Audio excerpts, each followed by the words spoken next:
রাজধানীর সড়কে সীমিত পরিসরে দায়িত্ব নিতে শুরু করেছে ট্রাফিক পুলিশ। গুলশান, বনানী সহ কয়েকটি মোড়ে যানজট নিরসনে শিক্ষার্থীদের পাশাপাশি কাজ করতে দেখা গেছে তাদেরকে।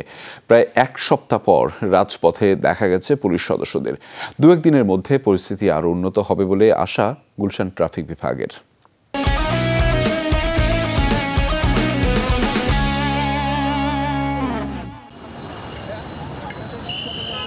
গেল ৫ আগস্ট শিক্ষার্থী জনতার গণ অভ্যুত্থানে পতন হয় আওয়ামী লীগ সরকারের। এরপর থেকেই সড়কে দেখা নেই ট্রাফিক পুলিশের। রাস্তায় দেখা দেয় বিশৃঙ্খলা। বিভিন্ন স্থানে হামলার ভয়ে দায়িত্ব পালন থেকে বিরত থাকে পুলিশ সদস্যরা। সড়কে শৃঙ্খলা ফেরাতে দায়িত্ব কাঁধে তুলে নেয় শিক্ষার্থীরা।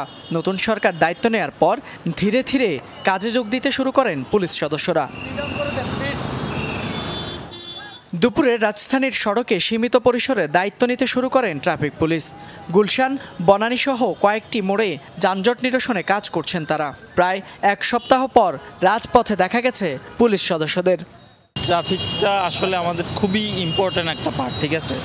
তাদের দায়িত্বটা 100% তারা পালন করবে, এটা ছাত্ররা আসলে পারতেছে না। তো তারা আসলে আমার মনে হয় ভালো হবে, কারণ ছাত্ররা কতদিন রাস্তায় থাকবে।